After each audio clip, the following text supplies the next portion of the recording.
question was about pilots and planning, and are we robbing the future to get a little bit now?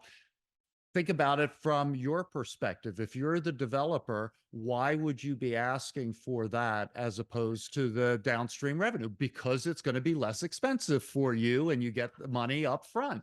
So there is a benefit that somebody's receiving at the expense, the long-term expense of the taxpayers. So I'm putting my former school board hat on and thinking about for the next 20, 30 years, there is not a tax stream revenue that's going to the schools for the residents that are bringing children in that we now have to plan for and be able to pay for. So with that foundation. Okay, perfect. And, I've seen the argument that, well, the schools are never going to be underfunded. Well, to that I say, no kidding. They're not. And guess where the funding's going to come from?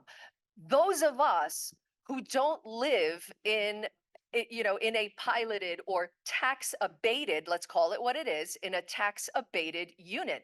We're talking about tax abatement here. Everybody wants to say pilot. It sounds nice. A pilot, who doesn't love pilots and planes? No, it has nothing to do with that.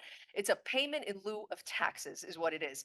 And what it's meant to do is spur redevelopment in an area that would otherwise not be developed using ordinary everyday capital.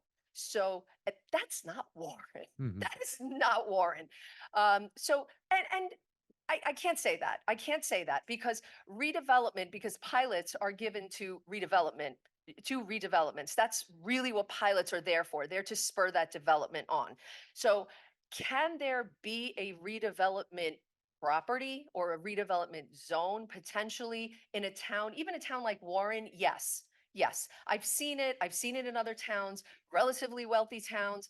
For whatever reason, sometimes there's a piece of property or there's just an area where no matter what you do, developers don't want to invest there. So, what you want to do and what towns are permitted to do under the local redevelopment law is towns are able to declare these areas in need of redevelopment and then are able to kind of bypass the zoning process and just kind of spot zone because spot zoning is illegal. We're not allowed to just spot zone, but you can spot zone when you are dealing with redevelopment. So the next layer of that, so that in and of itself is a boon for a developer to get a redevelopment zone because you just got spot zoning for free. It's all yours, and you get to build whatever we said you can build, whatever we negotiated, whatever that agreement is. So that's one layer. The next layer is the pilot, and the pilot is the tax abatement for that property for 30 years. That's what it is. That's what a pilot is. And when people say to me that, well, they're providing affordable housing, I say, well, that's the inclusionary portion. In an inclusionary affordable housing development, you have the affordable housing portion and then you have the unaffordable housing portion. I like that.